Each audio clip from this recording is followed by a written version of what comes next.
আসসালামু আলাইকুম রহমতুল্লাহ। আলহামদুলিল্লাহ ওয়াহদা ওয়াসসালাতু ওয়াসসালামু আলা মাল্লা নাবিয়া বাদা ওয়া বাদ। দেশে অথবা বিদেশে, অফলাইনে অথবা অনলাইনে যেখান থেকে উপভোগ করছেন আপনাদের প্রিয় চ্যানেল নেক্সাস টেলিভিশন নিয়মিত আয়োজন বেকমেস বিস্কিটস নিবেদিত ইসলামী জীবন বিধান, সবাইকে স্বাগত জানাচ্ছি ডাক্তার জোবায়ের আল মাহমুদ। প্রিয় দর্শক, ইতোমধ্যে আমাদের কাছ থেকে বিদায় নিল রহমত, মাগফিরাত এবং নাজাতের অনন্য মাস রমাদান। আমরা আমাদেরকে কতটা বদলাতে পেরেছি? কোরআন এই রমাদান কি আমাদের মধ্যে কোনো পরিবর্তন আনতে পেরেছে? আল্লাহ সুবহানাহু ওয়া তাআলা আমাদেরকে ইরশাদ করছেন, সূরা হাশরের 12 নম্বর আয়াতে ইরশাদ হয়েছে, আউযু বিল্লাহি মিনাশ শাইতানির রাজিম, ইয়া আইয়ুহাল্লাযীনা আমানুত্তাকুল্লাহ ওয়াল তানজুর নাফসুম মা কদ্দামাত লিগাদ। ইরশাদ হচ্ছে, হে ঈমানদারগণ, তোমরা আল্লাহকে যথাযথ ভয় করো এবং তোমরা ভেবে দেখো আগামীকাল তথা পরকালের জন্য কী প্রেরণ করেছো। তোমরা আল্লাহকে ভয় করো, আল্লাহ তোমাদের আমলের ব্যাপারে সমধিক অবহিত। এছাড়া ওমর রাদিয়াল্লাহু আনহুর কালজয়ী সেই বক্তব্যটি আমরা জানি। তিনি বলেন, হাসিবু আনফুসাকুম ক্বাবলা আন তুহাসাবু ওয়াজিনু আনফুসাকুম ক্বাবলা আন তুজানু। বলা হচ্ছে, তোমরা হিসাবের দিন আসার পূর্বে নিজেদের হিসাব নিয়ে নাও, ওজনের সময় হওয়ার পূর্বে নিজেদের আমলকে ওজন করে নাও। আমরা এই সম্পর্কে আরও বিস্তারিত জানবো ইনশাআল্লাহ। আজকের এই পর্বে আমাদের অতিথির আসন অলঙ্কৃত করেছেন বিশিষ্ট ইসলামী চিন্তাবিদ, গবেষক ও আলেম এবং সম্মানিত খতিব, উত্তরা সেন্ট্রাল জামে মসজিদ, উত্তরা, ঢাকা, শাইখ রফিকুল ইসলাম মাদানী হাফিজাহুল্লাহ।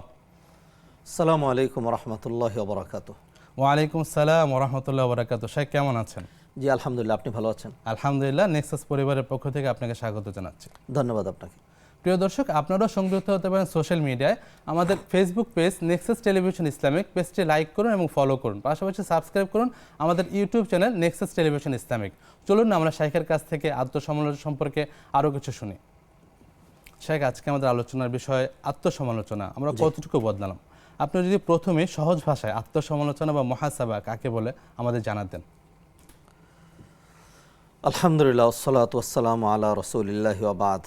আল্লাহ সুবহানাহু ওয়া তাআলা মানব জাতিকে শ্রেষ্ঠ সৃষ্টি, আশরাফুল মাখলুকাত বানিয়েছেন। দৈর্ঘ্যের দিক থেকে আমরা সেরা নই, জিরাফ আমাদের চেয়ে অনেক লম্বা। ওয়েটের দিক থেকে গরু, মহিষ, হাতি অনেক বেশি। ক্ষিপ্রতার দিক থেকে কুকুরের ক্ষিপ্রতা অনেক বেশি। আধারে যদি দেখার বিষয় হয় তাহলে লাইট বন্ধ করলে আমরা দেখি না। নেশাচর প্রাণীগুলো সেই গর্তের ভিতরে গভীর অন্ধকারের মধ্যে তারা তাদের শিকারীকে টার্গেট নিয়ে ধরে। যে কোনো দিক থেকে আপনি অন্য কোনো প্রাণীর সাথে কম্পেয়ার করবেন, মানুষ নিচে পড়ে যাবে, উপরে উঠতে পারবে না। অথচ মানুষকে আল্লাহ এত উপরে তুলেছেন, কারণ কি? এর পিছনে বেশ যেই মৌলিক বিষয়গুলো, তার মধ্যে একটা হলো আকল, বিবেক, বুদ্ধি, মেরিট, মেধা, যেটা মানুষকে কোনো কাজের আগে ভাবায় এই কাজটা কেন করব, কোনো কাজ চলে যাওয়ার পরে ভাবায় কাজটা কেন করলাম। ভালো হলে আত্মতৃপ্তি বোধ করা, আর যদি মন্দ হয় অনুশোচনা বোধ করা। এইটার নাম হলো মানবীয় নিতান্ত নেহায়েত মৌলিক গুণ। এইটুকুনের অবর্তমান যেখানে, সেখানে শুধু দুটো পা অথবা চাপাবাজি করতে পারে, কথা বলতে পারে, এই স্ট্রাকচারালি একটা মানুষ হয় না। একজন মানুষ আমার ছোট ভাই, আমার সন্তান, আমার আত্মীয়, আমার রিলেটিভ হওয়ার পরেও কিন্তু আমরা অনেক সময় according to his activities or behaviour আমরা অনেক সময় বলে থাকি জানোয়ার, গরু, গাধা। অথচ তার কিন্তু লেজ নেই, চারটা পা নেই। কিসের কারণে? অ্যাক্টিভিটিস, ক্যারেক্টার এবং বিহেভিয়ারের কারণে। অতএব আপনি যে আত্মসমালোচনার কথা বলছেন, এই আত্মসমালোচনা এমন একটা পয়েন্ট, এমন একটা মৌলিক বিষয় যেটার উপর একজন মানুষ সত্যিকার মানুষ হওয়া, আনোয়ার হওয়া নির্ভর করে। নতুবা যদি সব মানুষই মানুষ হতো তাহলে তার জাহান্নামের প্রয়োজন হতো না। তো সেই জন্য আত্মসমালোচনা বোধ প্রতিটা মানুষের জন্য, ইভেন নিছক দুনিয়ার বিষয়েও যদি হয় তবুও সেখানে সাংঘাতিক জরুরি। কারণ মানুষ তো মানুষ তো আর জানোয়ার নয়। তো মাহে রমাদান আল্লাহ সুবহানাহু ওয়া তাআলা আমাদেরকে দিলেন ইবাদতের এত সমূহ সম্ভাবনা দিয়ে, মাগফিরাত দিয়ে এটাকে পুরো শব্দভাবে সাজিয়ে লাইলাতুল কদর উপহার দিলেন, নেক আমলের প্রতিদান লক্ষ কোটি গুণ দিলেন, ইফতার দিলেন, সাহারি দিলেন, কল্যাণ দিলেন, জান্নাতের দ্বার খুলে দিলেন, সিয়ামকারীদের জন্য রাইয়ান নামক গেট উপহার দিলেন, সিয়ামকারীদের জন্য বহুবিধ আনন্দ দিলেন। ইফতারের সময় নগদ একটা দিলেন, বাকি আল্লাহ সাক্ষাতের সময় আরেকটা দিলেন। এইভাবে যদি সিয়াম মাহে রমাদান কেন্দ্রিক আমি বলতে থাকি, বলে কিন্তু শেষ করা যাবে না। তো এত কিছুর পরে পুরো এক মাস আমরা সিয়াম সাধনা পালন করি, সিয়াম করি, কিয়াম করি, নেক আমল করি, তারাবি, সালাত, তাহাজ্জুদ ইত্যাদি পড়ার পরেও যদি রমাদান চলে যাওয়ার পরে আমাদের অবস্থাটা যেই সেই হয়, যদি সেখান থেকে ক্যালকুলেশন করা কোনো রকম পরিবর্তন না আসে, আত্মসমালোচনা না করি, তাহলে মানুষ নামের কলঙ্কই বলা চলবে। তাই সেই জন্য বিষয় যেটি সাংঘাতিক গুরুত্বপূর্ণ সেটা হলো একটা মানুষকে ক্যালকুলেশন করতে হবে যে what was my greatest achievement or big achievement, অথবা স্মরণ করা যায় অথবা কাউন্ট করা যায় কিছু একটা দুইটা তিনটা চারটা পাঁচটা অ্যাচিভমেন্ট অর্জন রমাদান থেকে আমার হয়নি। যদি আমার লাইফস্টাইলটা ওই আগের মতোই হয়ে থাকে তাহলে কি হলো? যদি যদি এরকম করা হয় যে কাপড় ক্যালেন্ডারিং করেছি, আবার আগে যেরকম বাঙ্গা ছিল ওরকমই আছে, সোজা হয়নি, তাহলে আর মানেটা কি? যদি প্রতিটা জিনিস আগে যেরকম ছিল ওরকম যদি থাকে, যেমন নাকি কামার যখন লোহাকে পিটায় তখন যে আওয়াজটা হয়, এটা মানুষ বলে যায় যেই সেই যত পিটাবো আমি কিন্তু লোহাই থাকবো। এরপরেও কামার ওইটাকে পুরায় পিটায় একটা পর্যায়ে কিন্তু নিয়ে আসে, শেপ ধারণ করে। জি। তা এখন যদি মানুষ কোনো শেপ ধারণ না করে, শেপটা কি? মানুষের তো স্ট্রাকচারাল একটাই থাকবে, স্পিরিচুয়াল শেপ আসবে মানুষের মধ্যে। স্পিরিচুয়াল, আধ্যাত্মিক চিন্তার, হাসিতে, ব্যবহারে, উঠতে, চলনে, বলনে, ক্যারেক্টারে, নীতি নৈতিকতায়, আদর্শে। সেটার জন্যই তো রমাদান। রমাদানটাকে যদি আমরা এইভাবে চিন্তা করি, ধরুন রমাদান মানেই কি সাহারির সময় খেলাম, যেহেতু খেতে পারবো না, প্রচুর পানি, অনেক খাবার দাবার খেয়ে নিলাম। এরপর যেহেতু সারাদিন খেতে পারি না, ইফতারের সময় কাজা কাফারা সহ ডাবল ট্রিপল, অন্য মাসে যা খেতাম তার চেয়ে বেশি খেলাম। এটার নামই কি সিয়াম? না। নবীজি কি বলছেন? রুব্বা সাইমিন লাইসা লাহু মিন সিয়ামিহি ইল্লাল জু'। অনেক রোজাদার আছে, তার রোজার সার্থকতা হলো শুধু ক্ষুধায় কষ্ট করেছে, আর কোনো সার্থকতা নাই। অন্য হাদিসে নবীজি বললেন মাল্লাম ইয়াদা কাওলা যুর আল আমালা বিহি ওয়াল জাহালা ফালাইসা লিল্লাহি হাজাতুন ফি আন ইয়াদা তা'আম ওয়া শারাবা। যে অশ্লীলতা, গর্হিত কাজ, অন্যায়, অপরাধ, মিথ্যা, ছলছাতুরি, মূর্খতা, গীবত ইত্যাদি ত্যাগ করলো না, ওই লোকের তো সারাদিন না খেয়ে থাকার কোনো মানে নেই। তাহলে সিয়ামের লক্ষ্য যেটি, সেটা হলো মানুষের জবান ঠিক করবে, মানুষের চোখ ঠিক করবে, চিন্তা চেতনা ঠিক করবে, হস্তপদযুগল ঠিক করবে, যৌনতা ঠিক করবে, উগ্রতা ঠিক করবে, রাগ ঠিক করবে, সকল কিছুর সুন্দর একটা, মানে এক কথায় যদি বলি আরবিতে, সেটা হলো ইসলাহুল যাহির ওয়াল বাতিন। ইসলাহুল যাহির বাতিন। যাহির মানে প্রকাশ অপ্রকাশ্য। একটা মানুষের আছেই তো দুইটা, এর বাইরে তার তৃতীয়টা নাই। একটা আমার অভ্যন্তরীণ দিক, ইখলাস, আমার কলব, আমার নিয়ত, আমার ইমান, আমার তাকওয়া, এইগুলি হলো আমার অভ্যন্তরীণ। বাহ্যিক কি? আমার তেলাওয়াত, আমার কোরআন, আমার সালাত, আমার বাহ্যিকতা, এগুলো। এই দুটোকেই অ্যাবসোলুটলি 100% মানে পারফেক্টনেস দেওয়ার জন্য মানুষের জন্য যতটুকু সম্ভব, এটা ছিল সিয়ামের টার্গেট। অতএব রমাদান চলে গিয়েছে, আমাদের প্রত্যেকের উচিত রমাদান থেকে কতটুকু অর্জন করেছে। যদি না করা হয়ে থাকে তাহলে এখন আল্লাহ সুবহানাহু ওয়া তাআলা এমনই মহিয়ান, এমনই গরিয়ান, এমনই ক্ষমাশীল, এমনই দয়ালু যে আল্লাহ সুবহানাহু ওয়া তাআলা রমাদান চলে গেছে, এখনও যদি আমি চাই যে না আমার ভুল হয়েছে, রমাদান থেকে অর্জন করতে পারিনি, চোখের পানি ছেড়ে দিয়ে তওবা করি, তাহলে কিন্তু আল্লাহ সুবহানাহু ওয়া তাআলা এখনও মাফ করার জন্য তিনি রেডি আছেন। অতএব আত্মসমালোচনা করা উচিত যে আমি আমার সিয়ামগুলোকে পারফেক্ট হয়েছে, আমি কি সিয়ামগুলো কাঙ্ক্ষিত মানের কিয়ামটা কতটুকু বেশি করতে পেরেছি, কতটুকু দান সদকা করেছি, নাকি শুধু নিজে আত্মকেন্দ্রিক, পরিবার কেন্দ্রিক, শুধু কামাই রোজগার কেন্দ্রিক, অর্থ কেন্দ্রিক, বৃত্ত কেন্দ্রিক, বৈভব কেন্দ্রিক, বাড়ি গাড়ি, মিল ফ্যাক্টরি, ইন্ডাস্ট্রি, তারপরে নেতৃত্ব, কর্তৃত্ব, এগুলো কি আমার সব খবর, আখেরাত, নাজাত, মুক্তি, মানবতা, কল্যাণ ইত্যাদি আমার মধ্যে আসবে না? যদি না আসে তাহলে মানুষ নামের কলঙ্ক আমি। তো সেই জন্য এইভাবে একটা মানুষ যখন নিজের ভালো কাজের মূল্যায়ন করে আল্লাহ প্রশংসা করে, আর খারাপ কাজের এগেনস্টে অনুশোচনা বোধ করে তওবা করে, সেটা নাম হলো অনুশোচনা। জাযাকাল্লাহু খাইরান। শেখ চমৎকার বলছিলেন। শেখ, আমাদের মধ্যে অনেকে মনে করেন যে শুধু গুনাহ করলে আত্মসমালোচনা করতে হয়, বিষয়টা কি অনুরূপ, নাকি আমাদের সবার জন্য আত্মসমালোচনা করা জরুরি? দেখুন, যদি কেউ এটা বলে যে গুনাহ করলে, তাহলে আমি জিজ্ঞেস করতে চাই যে এমন ব্যক্তিটা কে যে গুনাহ করে না? এটা কিভাবে সম্ভব? আল্লাহ মানুষকে এমনভাবেই বানিয়েছেন, কোনোভাবেই তার পক্ষে গুনাহ মুক্ত থাকা সম্ভব নয়। আল্লাহ সুবহানাহু ওয়া তাআলা ফেরেশতাদেরকে এমনভাবেই বানিয়েছেন যে কোনো ফেরেশতার পক্ষে একটা গুনাহ করা সম্ভব নয়। এটা আল্লাহর সৃষ্টি, এরকম আল্লাহর সৃষ্টি নিপুণতা। আদম আলাইহিস সালাতুস সালাম, যেই লোকটা মনে করে যে আমি গুনাহ করি না, আমি তার জন্য এই উদাহরণটা দিতে চাচ্ছি। আদম আলাইহিস সালাতুস সালাম কুল কায়নাতের, বিশ্ব মানবতার পিতা নন কি? সকল নবীদের বাবা নন কি? আর সবার পিতা তো তিনি কি শুধু প্রথম মানব ছিলেন নাকি নবীও ছিলেন? নবীও ছিলেন। আল্লাহ তাকে যেই প্রধান বৈশিষ্ট্য দিয়েছিলেন, এর একটিও কি আপনি সুলাইমান আলাইহিসসালাম, দাউদ আলাইহিসসালাম, ইব্রাহিম, নূহ, মুসা, ঈসা, নবী মুহাম্মদ রাসূলুল্লাহ সাল্লাল্লাহু ওয়া সাল্লামুহু আলাইহিম আজমাইন, তাদের কাউকে কি একটা দিয়েছিলেন? না। আদমকে আল্লাহ নিজ হাতে বানিয়েছেন। আর কাকে নিজ হাতে বানিয়েছেন? কাউকে না। আদমকে আল্লাহ জান্নাতে থাকতে দিয়েছিলেন। আর কোন নবীকে জান্নাতে থাকতে দিয়েছিলেন? কাউকে না। আদমকে আল্লাহ সুবহানাহু ওয়া তাআলা সকল ফেরেশতাদের সাজদা করিয়েছিলেন। নবীজি সর্বশ্রেষ্ঠ নবী, কয়জন ফেরেশতা নবীজির সাজদা করেছিল? একজনও না। একজনও না। আচ্ছা, তাহলে হলো তিনটা। আর আল্লাহ সুবহানাহু ওয়া তাআলা কি করলেন? জান্নাতে থাকতে দিলেন, কাউকে জান্নাতে থাকতে দেন নাই। ফেরেশতাদের সাজদা করাইলেন নিজ হাতে। ওয়া আল্লামা আদম আল আসমা কুল্লাহা, জন্মগতভাবে এমন প্রোগ্রামিং দিয়েছেন আদম সবকিছু জানে। অন্য মানুষদেরকে শিখতে হয়েছে। সেই আদম আলাইহিস সালামকে আল্লাহ জান্নাতে ঢুকায় কি বললেন? ইয়া আদম ওয়াকুলনা ইয়া আদম উসকুন আনতা ওয়া যাওজুকাল জান্নাতা ওয়া কুলা মিনহা রাগাদান হাইসু শিতুমা। ইউ গেট ইন দিস জান্নাত various types of ni'mat and favor. Every types of ni'mat and favor is allowed for you, for yourself, for your wife. খাও দাও ফুর্তি করো, eat or drink and be merry. There is no any kinds of restriction. ঠিক না? সবটুকুন দিয়ে দিলেন। শুধু নিষেধ করেছিলেন কয়টা? একটা, only one. লা তাকরাবা হাদিস শাজারা। হ্যাঁ, আদম আলাইহিস সালাম সর্বশেষ এই নিষিদ্ধ গাছের দ্বারস্থ হয়েছিলেন নাকি হননি? হয়েছিলেন। তাইলে আপনি কে যে আপনি এত নিজের দেখাবেন যে আমি গুনাহ করি না? প্রতিটা মানুষ আমাদের এইটা আরেকটা আত্মসমালোচনা। এই যে কেউ যদি মনে করে যে আমি তো গুনাহ করিনি, তাইলে এইটা আরেকটা গুনাহ। মানুষের প্রতি মুহূর্তে আপনারা দেখবেন যারা সালফে সালেহিন নেককার পূর্বপুরুষ ছিলেন, বর্তমানে আমরা যাদেরকে দেখতে পাচ্ছি আলেম ওলামা দিনদার মুত্তাকি পরহেজগার, আমরা আরো শুনবো ইনশাআল্লাহ। সময় একটি বিরতি নেব। জি ইনশাআল্লাহ। প্রিয় দর্শক, উপভোগ করছেন বিকমেস বিস্কিটস নিবেদিত ইসলামের জীবন বিধান। সময় হলে একটি বিরতিতে যাবার, ফিরছি কিছুক্ষণ পর।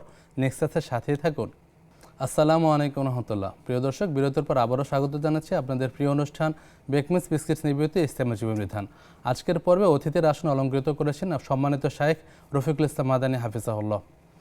শাইখ, বিরতির পূর্বে আমরা আলোচনা করছিলাম যে সবার জন্যই মুহাসাবাতুন নাফস জরুরি বলছিলেন।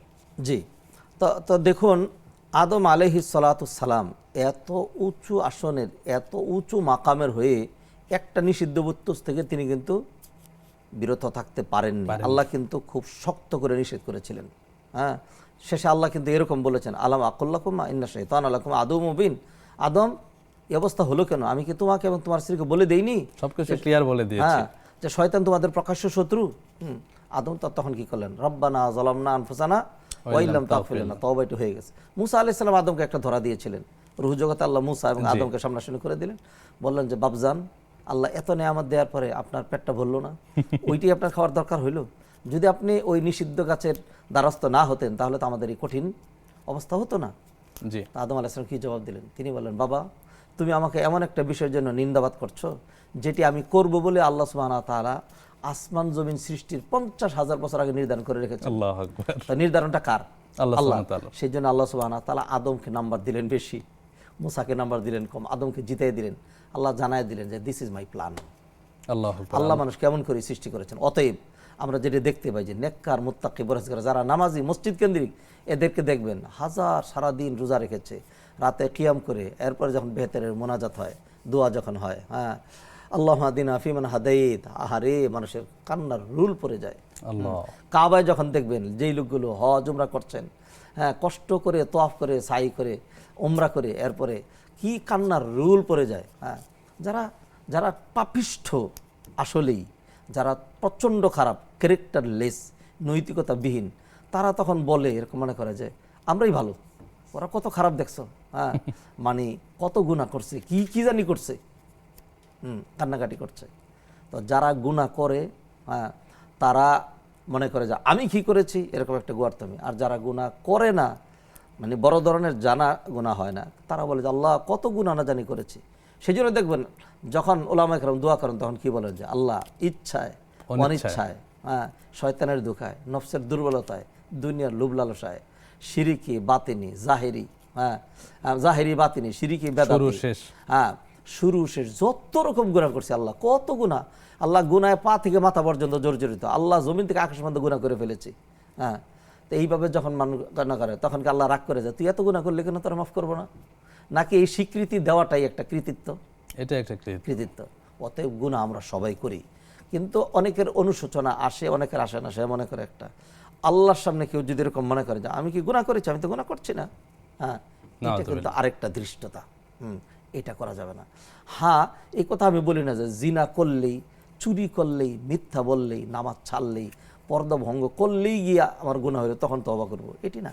হাজার মেনটেন করার পরেও গুনাহ হয়ে যাচ্ছে না। ধরুন এই যে টিভি পর্যন্ত এসছি, হ্যাঁ, তো রাস্তায় কি কোনো বেগানা মহিলা অথবা কোনো কিছু সামনে পড়ে নাই, অথবা ধরেন কারো একটা আচরণে উল্টাপাল্টা কারণে মেজাজটা একটু খারাপ হয় নাই, অথবা কাউকে হয়তো একটা কটু কথাকে আমরা কখনো বলি নাই, এগুলি তো অনাকাঙ্ক্ষিত হচ্ছে, আমাদের অহরহ হচ্ছে।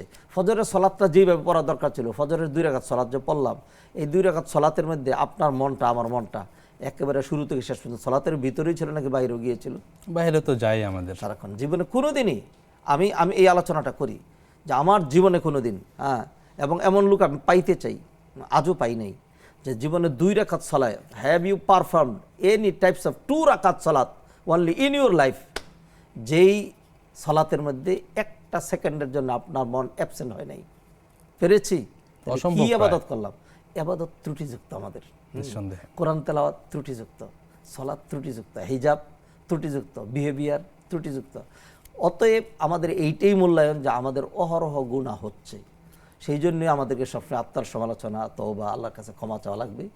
আর যদি এটি হয় যে গুনাহ হয় নাই, আসলে করি নাই, কিন্তু কান্নাকাটি করলাম, আল্লাহ অনেক গুনাহ করছি, এই যে আল্লাহর কাছে দোয়া করলাম, আমার কি কি ঠগা হয়েছে, আল্লাহ তো মর্যাদারও বাড়িয়ে দিবেন, মর্যাদা বেড়ে যাবে। আদ-দুআউ হুয়াল ইবাদা, দোয়াটাই তো ইবাদত। তাহলে আমার ইবাদত হচ্ছে না। অতএব একজন বান্দার সবসময় এটি মনে করতে হবে যে আমি ত্রুটিযুক্ত, আমি গুনাহগার, আমি পাপিষ্ঠ, আমার চোখ ঠিক নাই, আমার চিন্তা ঠিক নাই, আমার হাত পা ঠিক নাই, আমি মানুষের অধিকার ঠিকমতো আদায় করতে পারি নাই, আমি আল্লাহর অধিকার ঠিকমতো আদায় করতে পারি নাই, আমি আমার নফসের উপরে জুলুম করেছি। এইভাবে ইউনূস আলাইহিস সালাম বারবার বললেন, লা ইলাহা ইল্লা আনতা সুবহানাকা ইন্নী কুনতু মিনাজ জালিমিন। নবীজি তাশাহুদে আল্লাহুম্মা ইন্নী যালামতু নাফসি যুলমান কাসীরা। নবীজি কোথায় কোথায় কি কি গুনাহ করছিলেন? আরব জাহানে কোনো লোক এসে বলছিল যে এই নবী মুহাম্মদ একদিন আমার মেয়ের দিকে বাঁকা চোখে আর চোখে তাকিয়েছিল? বলেছিল অসম্ভব। একটা মিথ্যা কথা বলেছিল, কেউ কোনো নালিশ, কেউ কোনো অভিযোগ করেছিল? কেউ করেনি। বরং তারা বলেছিল যে কি চাও তুমি? আরবের সুন্দরী নারী ডজন ডজন তোমার কাছে তুলে দেব আমরা, নেতৃত্ব, তুমি একক ছত্র নেতৃত্বের অধিকারী হবে, সম্পদ সব তোমার পায়ে ন্যস্ত করব, খালি একটাই যে বাপদাদার যেই পথে আমরা চলছি তুমি নতুন পথ নিয়ে এসো না। নবীজি কি বলছিলেন যে না, হক থেকে আমি বিচ্যুত হতে পারবো না। তো সেই নবী মুহাম্মদ রাসূলুল্লাহ সাল্লাল্লাহু আলাইহি ওয়াসাল্লাম তিনি কি বলেন? আল্লাহুম্মা ইন্নী যালামতু নাফসি যুলমান কাসীরা। অর্থ কি? ও আল্লাহ, আমি আমার নফসের উপরে জুলুম করেছি, অল্প জুলুম, অনেক বেশি, যুলমান কাসীরা, অনেক বেশি জুলুম। ওয়ালা ইয়াগফিরুয যুনুবা ইল্লা আনতা ফাগফিরলি। নবীজি গুনাহ করতেন না, মাসুম। আল্লাহ কি আয়াত নাজিল করলেন? বিসমিল্লাহির রহমানির রহিম, ইন্না ফাতাহনা লাকা ফাতহুম মুবিন লিয়াগফিরা লাকাল্লাহু মা তাকাদ্দামা মিন যামবিক। আল্লাহ আপনার আগে পরে গুনাহগুলো মাফ করে দিয়েছেন। নবীজি সাল্লাল্লাহু আলাইহি সাল্লামের অনেকগুলো স্ত্রী ছিল, হ্যাঁ, তো এক স্ত্রী আসরের পরে পরন্ত বিকালে তিনি তার ঘরে যেতেন, হ্যাঁ, তিনি এক গ্লাস মধুর শরবত বানিয়ে দিতেন, নবী যেটা খেতেন, বসে বসে একটু কথা বলতেন। অন্য স্ত্রীরা দেখতো যে এই ঘরে যে ঢুকছে 5 মিনিট তো বেশি হয়ে গেছে, বের হচ্ছেন না তো। এটা তো তাদের নবীজির ভালোবাসার কারণেই এক ধরনের হিংসা, হ্যাঁ, যে কেন তার ঘরে 5 মিনিট বেশি দেবে, কি হয়েছে, হ্যাঁ। তখন সবাই খুঁজে বের করলো, যে ফাইন্ড আউট করলো যে সে নবীজিকে মধুর শরবত খাওয়ায়, এই জন্য নবীজি সেখানে 5 মিনিট সময় বেশি দেন। তখন আয়েশা রাদিয়াল্লাহু তাআলা আনহা এবং উম্মে হাবিবা রাদিয়াল্লাহু তাআলা আনহা, দুই খলিফার 2 মেয়ে নেত্রী, হাফসা রাদিয়াল্লাহু তাআলা আনহা, জি, নেত্রী, 2 নেত্রী 2টা গ্রুপ করলেন, ষড়যন্ত্রের গ্রুপ, যে নবীজি আসলেই বলবা যে আপনার মুখে গন্ধ কেন, আগে তো আপনার মুখে গন্ধ হইতো না। আর নবীজি দুর্গন্ধ খুব অপছন্দ করতেন। তখন তারা জিজ্ঞাসা করলো, ইয়া রাসূলুল্লাহ, কিসের দুর্গন্ধ? আকালতাল মাগাফির, দুর্গন্ধযুক্ত মাগাফির খেয়েছেন? না তো, মাগাফির খাইনি, আমি তো মধুর শরবত খেয়েছি। ও তাইলে হইতে পারে এখানে মৌমাছির মানে মধুটা পড়ে নাই, হয়তো এখানে বিষাক্ত কিছু, দুর্গন্ধযুক্ত কিছু পড়েছে, সেই কারণে এরকম হচ্ছে। তো একজন এই কথা বললো, আরেকজন এই কথা, সবাই এক কথা।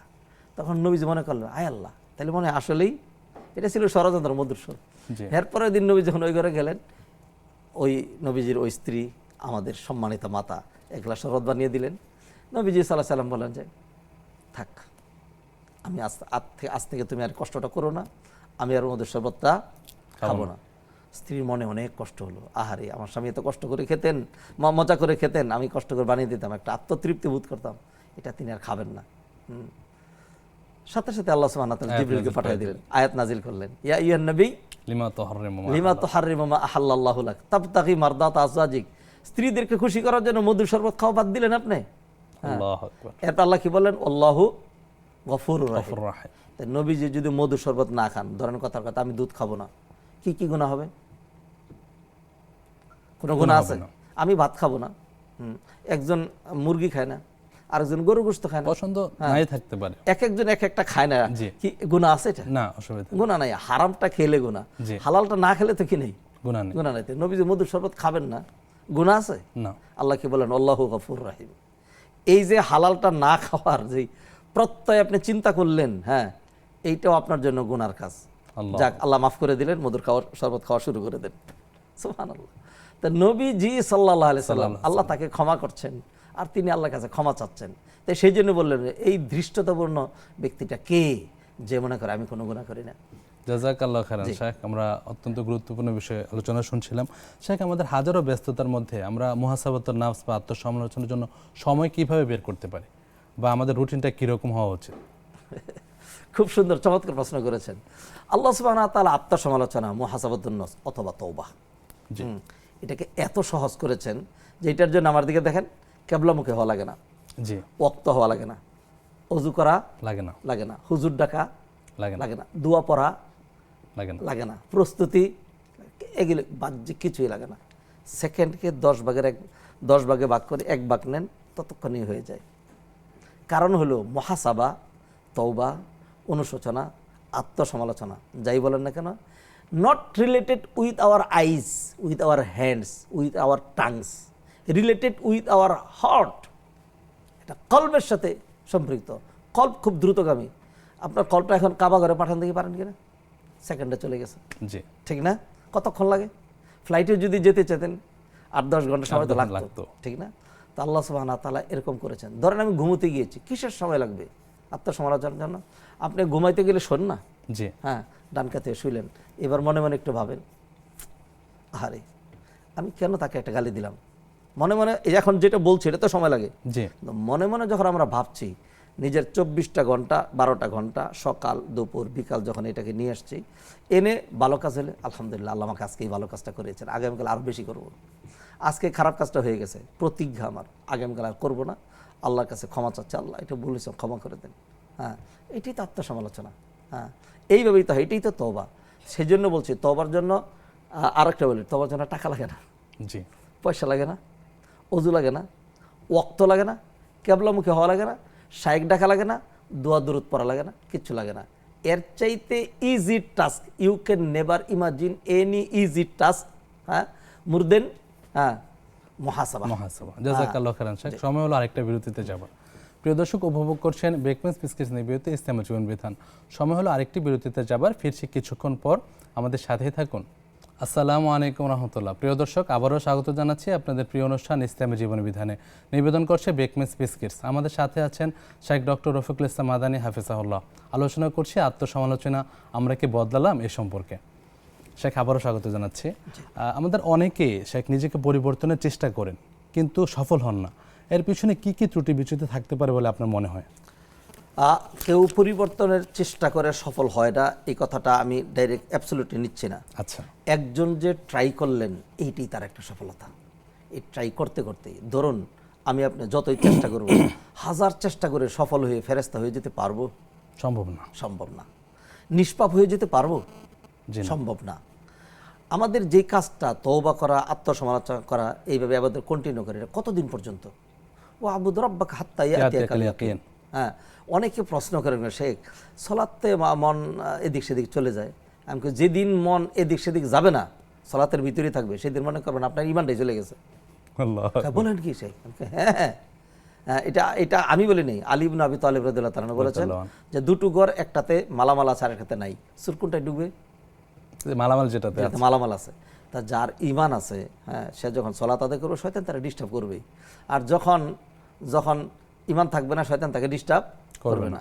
কম্পারেটিভলি দেখবেন অনেক সময় আমাদের দেশের অনেকে ধোঁকা খেয়ে যায়। দেখবেন ইউরোপিয়ান আমেরিকান ওই যারা যে নীতি নৈতিকতার নৌ নাই, জি। সবটুকুন বিকিয়ে দিয়ে নিয়েছে, এবং ইমানের কিছুই নেই, হ্যাঁ, মিথ্যা কথা বলে না, মাপে কিন্তু কম দেয় না, জি। হ্যাঁ, সিরিয়াল ভঙ্গ করে না, এগুলি কিন্তু ভালো গুণ আমাদের থাকা উচিত। আমি প্রশংসা করছি না আমাদের নাই বিদায়, হ্যাঁ, দুকা খেয়ে যে বলে যে তারা কত বলে আমরা কত খারাপ, শয়তান তাকে কেন ছেড়ে দিয়েছে? ওদের অনেকের মধ্যে এই মানসিকতাটা আছে, শেখ। যদি তাদের ইমান নেই, মনে করো সবই ভালো, তাদের শুধু ইমানটাই নেই, হ্যাঁ। আসলে আমাদের হচ্ছে অনেক বড় ভুল ধারণা, আমরা অনেকে বুঝতে পারি না। জি জি, সেইটাই আমি বলছিলাম। জি জি শেখ। শয়তান যখন নিশ্চিত হয়েছে যে তোমার জাহান্নাম কনফার্ম, তা খামাখা তোমার পিছনে মেহনত করে আমি কেন আমার সময় নষ্ট করব? হ্যাঁ, শয়তান আর তাকে এই এটা দিচ্ছে না, কিছু ভালো কাজ করো, এই ভালো কাজ করলেও তো তোমার অ্যাবসোলুট যে নাজাত সেটা তো হচ্ছে না। তা আমি তোমাকে চাবি দেওয়া বাদ দিয়ে আমি চলে গেলাম মুসলমানদের পিছনে। প্রতিটা মানুষের জন্য শয়তান বরাদ্দ আছে না? জি। ফলে ওরটা পেনশন নিয়ে যখন আমার কাছে চলে আসছে, তাহলে আমার আগে একটা ছিল, এখন আরেকটা শয়তান আসছে, তা আমার পিছনে শয়তান হলো কয়টা? ডাবল। ডাবল। তাই সেই কারণেই যাদের ঈমান আছে, হ্যাঁ, যাদের সলাত আছে, শয়তান কিন্তু তাদের প্রচুর ওয়াসওয়াসা করে। মাপেও অনেক সময় কম দেওয়া হয়, মিথ্যা অনেক সময় বলায়, সলাতের মধ্যে মনটা এদিক সেদিক চলে যায়। তো সেই জন্য বলছিলাম যে শয়তান আমাদেরকে ছেড়ে দিবে না। একটা মানুষের উচিত নিজেকে সংশোধন করার জন্য আত্মসমালোচনা করার জন্য চেষ্টা করবে, চেষ্টা করে সে আবার যখন এটা মনে করবে যে আরে এত চেষ্টা করলাম পুরোপুরি সাকসেস হলাম না, এইটা আর একটা সফলতা। এই যে সফল হলাম না যে মনে করলো, মনের মধ্যে যে বোধোদয়টা আছে, বুধুতটা যদি এরকম মনে করতো যে না আমি সফল হয়ে গেছি, হ্যাঁ আমার হয়ে গেছে বাস, হ্যাঁ I have reach the target, এটা যদি কেউ মনে করে তাহলে আপনি ভুলের মধ্যে আছেন, কোনোদিনই সেটা হবে না। আমরা মানুষ তো, মৃত্যু পর্যন্তই আমাদের অবস্থা এরকম থাকবে। নবীদেরকে সাহাবীদেরকে শয়তান ছেড়ে দেয় নাই, তা আমাদেরকে বুঝে ছেড়ে দেবে না, প্রশ্নই আসে না।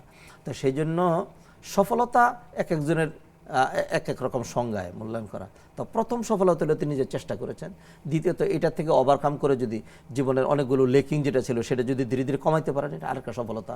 তো এইভাবে তিনি হয়তো এমন হবে যে আগে মিথ্যা কথা বলতেন এখন বলেন না, আগে সলাৎ কাজা করতেন এখন আর করেন না। এইভাবে যখন অনেকটা পূর্ণ হলো তখন মনে করলেন আমি সফল কাম, এরপরে বলবো আপনার ব্যর্থ।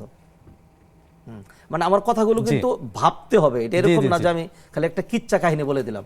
আপনি ব্যর্থ কেন, তারপরে এই জন্য ব্যর্থ চলে আসছে, জি, যে আপনি যখন মনে করলেন যে আমার হয়ে গিয়েছে, এইটা আপনি ব্যর্থ।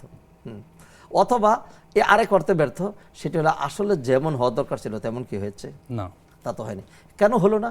কারণ ওইটা আমার পক্ষে সম্ভব নয়, মানুষের পক্ষে সম্ভব নয়। তো সেই জন্য দেখুন কতটুকুন হয়ে গেল সেটা বিষয় নয়, বরং কতটুকুন চেষ্টা করলাম সেটাই বিষয়। I give you evidence from Quran. Allah সুবহানাহু ওয়া তাআলা বলছেন ওয়া আল্লাইসা লিল ইনসানি ইল্লা মা সাআ, মানুষ তো শুধু চেষ্টাই করতে পারে। ওয়া আন্না সাইয়াহু সাওফা ইউরা, আল্লাহ তার চেষ্টাটাই দেখবেন।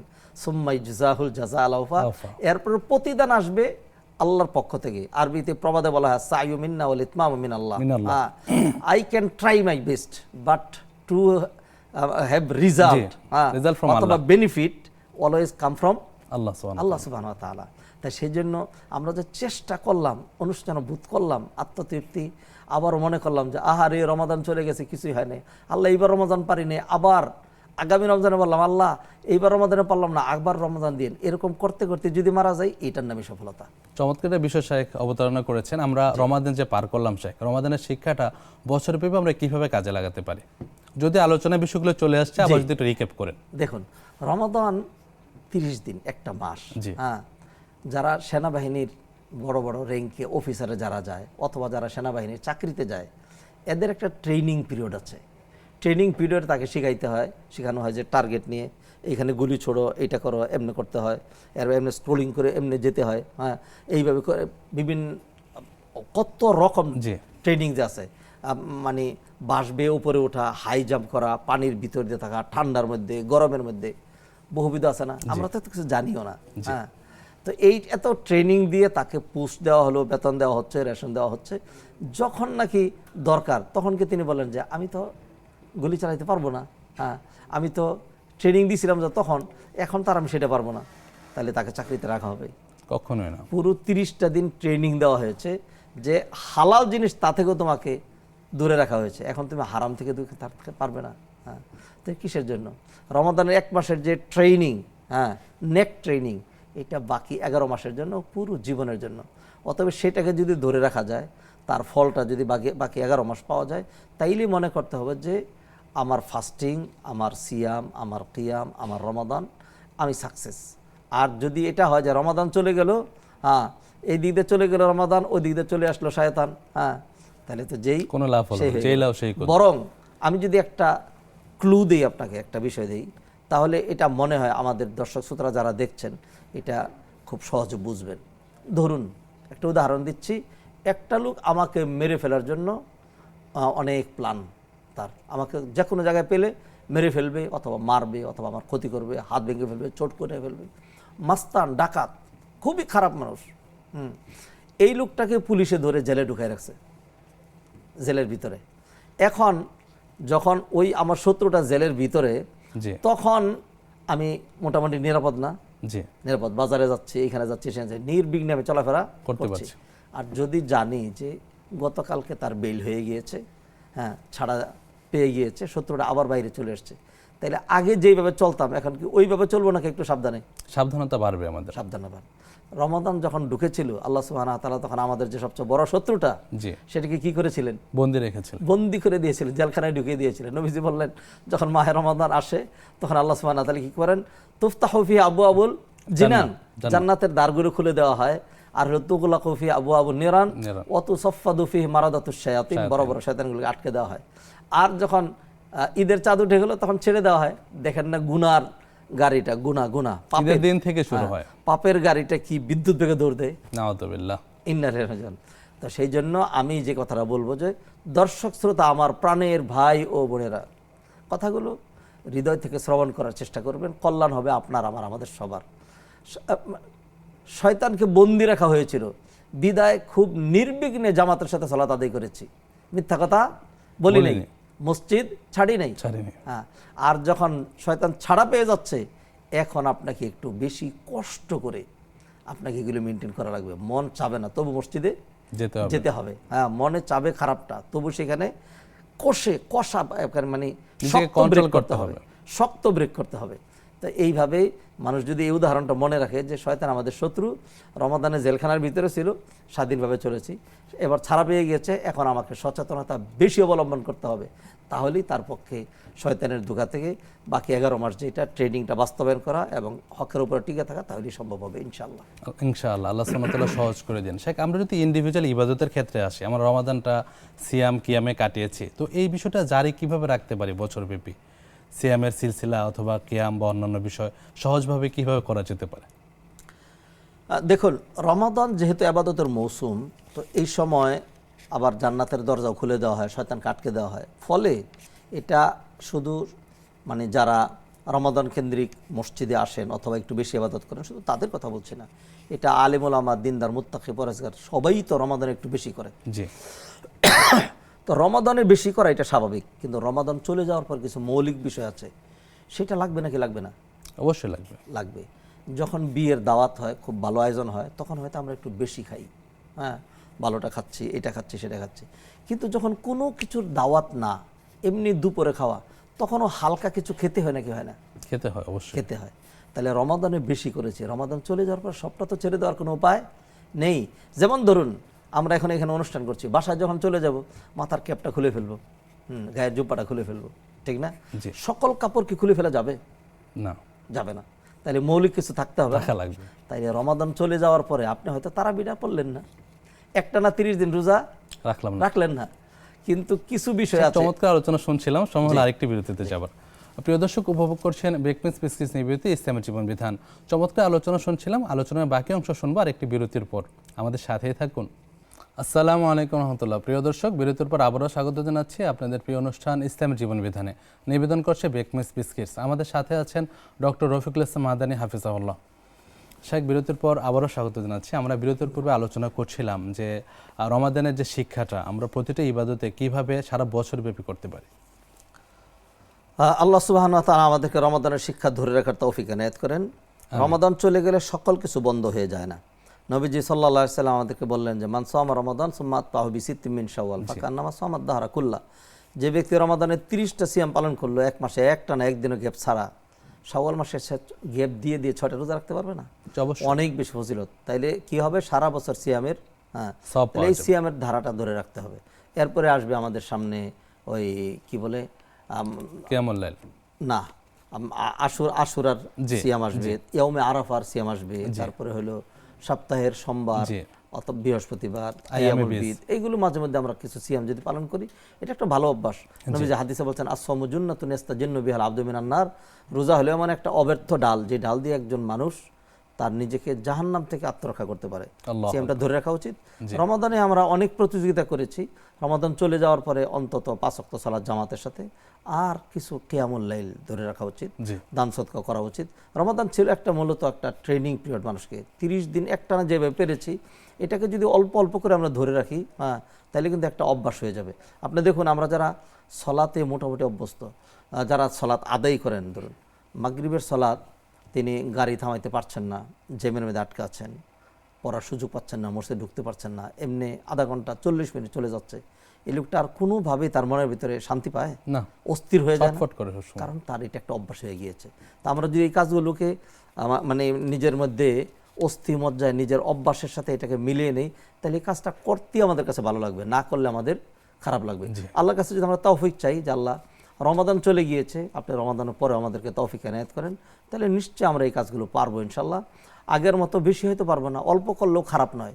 নবীজের হাদিস হলো ইন্না আহাব্বাল আ'মালি ইলাল্লাহি আদওয়ামুহা ওয়া ইন কাল্লা। আমল যদি কমও হয়, অল্প যদি হয়, কিন্তু সেটা যদি কন্টিনিউ ধারাবাহিকভাবে করা হয়, তাহলে সেটা আল্লাহর কাছে বেশি প্রিয়।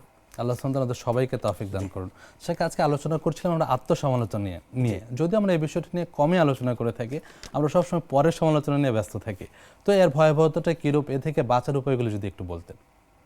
খুব সুন্দর কথা বলেছেন যে আমরা মানুষের সমালোচনা, নিজের সমালোচনা করি না। তো আত্মসমালোচনাটা খুবই জরুরি। আত্মসমালোচনাকে আপনি তওবা বলতে পারেন, মুহাসাবা বলতে পারেন। আল্লাহ যে এই সুযোগটা দিয়েছেন আত্মসমালোচনার, সেটার জন্য আল্লাহ শুকরিয়া আদায় করা উচিত। আল্লাহ তো সুপ্রিম পাওয়ার। আল্লাহ যদি করতেন যে তুমি যদি কবিরা গুনাহ একটা করো, চিরস্থায়ী জাহান্নামে দিয়ে দেবে, আর জীবনে কোনো তওবা নাই, কিচ্ছু নাই, কোনো আত্মসমালোচনা নাই, তাহলে কি করতাম আমরা? আল্লাহ আমাদেরকে সুযোগ দিয়েছেন, হ্যাঁ, এবং এই সুযোগ কেউ যদি কাজে লাগায়, আল্লাহ সুবহানাহু ওয়া তাআলা কি সুন্দর, মানে শুধু সুযোগই দিলেন না, এমন সুযোগ দিলেন যে কেউ যদি আত্মসমালোচনা করে তওবা করে ফেলে, তাহলে সে যা গুনাহ করেছিল, গুনাহটা মাফ হয়ে যায়। তার উদাহরণ কিরকম হয়? আত্তাইবু মিনাজ যামবি কামান লা যামবা লাহু, গুনাহ থেকে তওবাকারী ওরকম যার জীবনে কোনো গুনাহ নেই। আর কোরআনে বরং আল্লাহ সুবহানাহু ওয়া তাআলা আরও একটু বাড়িয়ে বলেছেন, ইল্লা মান তাবা ওয়া আমানা ওয়া আমিলা আমালান সালিহা ফাউলাইকা ইউবাদদিলুল্লাহু সাইয়্যাতিহিম হাসানাত। কোনো ব্যক্তি যদি তওবা করার পরে নেক আমলের ধারা অব্যাহত রাখে, তাহলে তার প্রিভিয়াস যে বড় বড় গুনাহগুলো, সেই বড় বড় গুনাহগুলোকে, বড় বড় গুনাহ মানে কি, একটা গুনাহ করছিলাম 1 টন, আরেকটা 3 টন, আরেকটা 5 টন, আরেকটা 10 টন, আরেকটা 20 টন, যখন তওবা করে নেক আমলের ধারা অব্যাহত রাখবো, আল্লাহ 1 টনি গুনাহটাকে 1 টনি সওয়াব বানিয়ে দিবেন, আল্লাহু আকবার, 3 টনি গুনাহটাকে 3 টনি সওয়াব বানিয়ে দিবেন, এইভাবে বড় বড় গুনাহগুলোকে। তা আল্লাহ সুবহানাহু ওয়া তাআলা আমাদের সুযোগ দিয়েছেন, এগুলো আমাদের কাজে লাগানো উচিত। আল্লাহ সুবহানাহু ওয়া তাআলা তৌফিক দান করুন। আমরা গীবত, শিকায়ত, হিংসা, বিদ্বেষ থেকে কিভাবে মুক্ত থাকতে পারি, পর সমালোচনা বিশেষ করে? দেখুন, গীবত করলে যেটি হয় সেটা হলো নিজের আমল বরবাদ হয়ে যায়। আরেকজনের অধিকার নষ্ট করলাম, তো মানহানি করলাম, নিজের নেক আমলটা তাকে দিয়ে দিতে হবে। একটা জিনিস মানুষ মনে রাখতে হবে, যে সেটা হলো যে আমি যে মানুষের দোষ ত্রুটি দেখতে পাচ্ছি, হ্যাঁ, তো আমার চোখ কয়টা? আমার চোখ হলো মাত্র 2টা। আর আল্লাহ যদি আমার পিছনে মানুষ লাগিয়ে দেন, তাহলে মানুষের চোখ কয়টা? হাজার হাজার, লক্ষ মানুষের, 1 লক্ষ মানুষের 2 লক্ষ চক্ষু। তাহলে এতগুলো মানুষ যদি আমার দোষ দেখে, তাহলে আমি সমাজে চলতে পারবো না। দোষ ত্রুটির ঊর্ধ্বে কেউ নাই।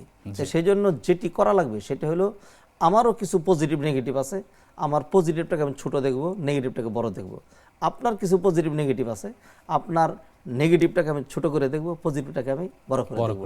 আর সংশোধনের নিয়তে যদি বলা হয় যে আমার এই ভুল ত্রুটি আপনি আমাকে বলে দিবেন, আপনার এটা মনে হয় আমি আপনাকে ভালোবাসি, এই জন্য অন্য কারোর সামনে বলিনি, এবার সংশোধন করা উচিত। তো খামাখা মানুষকে হিংসা করে অথবা গীবত করে নিজের আমল বরবাদ করা ছাড়া আর কিছুই হয় না। সেই জন্য আমরা যদি আর পরিণতি চিন্তা করি, তাহলে আমাদের এখান থেকে বেঁচে থাকা সম্ভব। নবীজির একটা হাদিস বলবো যদি সময় থাকে। নবীজি সাল্লাল্লাহু আলাইহি সাল্লাম বলছেন, আতাদরুনা মানিল মুফলিস, তোমরা কি নিঃস্ব কাঙ্গাল চিনো কাকে বলে? নবীজি বলেন, যার আল মুফলিসু ফিনা মান লা দিরহাম লাহু ওয়ালা মাতা, যার সহায় সম্বল নাই সেই তো। নবীজি বললেন, না, আখিরাতের কাঙ্গালের কথা বলেছি। কাঙ্গাল হলো ওই ব্যক্তি যে পাহাড় পরিমাণ নেক আমল নিয়ে হাজির হবে, সহজে জান্নাতে যেতে পারত, কিন্তু বিপত্তি ঘটেছে ওই যে মানুষের বিপদ করেছে, কাউকে গালি দিয়েছে, কাউকে ঘুষি মেরেছে, কারো অধিকার হরণ করেছে, কিয়ামতের দিনে পাওনাদারগুলো আসবে আর আল্লাহ সুবহানাহু ওয়া তাআলা তার এই নেক আমল থেকে পাওনাগুলো দিয়ে দিবেন, জিরো হয়ে যাবে। এরপরে পাওনাদার আসবে, তাদের গুনাহগুলো নেওয়া হবে, গুনায় হিরু হয়ে যাবে, তারপর তাকে জাহান্নামে নিক্ষেপ করা হবে। এই লোকটা হলো সবচেয়ে অসহায় এবং কাঙ্গাল, কপাল পোড়া। অতএব নিজেরা এমনি তো আমল করতে পারি না, যাই আমল করলাম এটা যদি আবার কিয়ামতের দিন পাওনাদারদেরকে দিয়ে দিতে হয় তাহলে আমার অবস্থা কি হবে। তো সেই জন্য মানুষের গীবত যেন না করি, মানুষের উপর মানে খরখস্ত যেন না হই, হিংসা যেন না করি, নিজের ত্রুটির যেন বেশি দেখি, মানুষের ত্রুটি যেন কম দেখি। আল্লাহ সুবহানাহু ওয়া তাআলা আমাদের সবাইকে তৌফিক দান করুন। জি। জাযাকাল্লাহু খাইরান শাহ। পুরো অনুষ্ঠান জুড়ে আমরা অনেকগুলো বিষয় জানতে পারলাম। আল্লাহ সুবহানাহু ওয়া তাআলা আপনার ইলমে আমলে হায়াতে বারাকা দান করুন। বারাকাল্লাহু ফিকুম জামিআন। আমিন আমিন। প্রিয় দর্শক, দেখতে দেখতে একেবারে অনুষ্ঠানের শেষ পর্যায়ে চলে আসলাম। আমাদের আজকের আলোচনার বিষয় ছিল আত্মসমালোচনা। আমরা পর সমালোচনা বাদ দিয়ে আমরা নিজেকে নিয়ে নিজেকে একটু ভাবি, আমাদের অবস্থার কি কোনো পরিবর্তন হচ্ছে? গতকাল যেমনটা ছিলাম আজকে কি আমরা আরেকটু ভালো পর্যায়ে যেতে পেরেছি?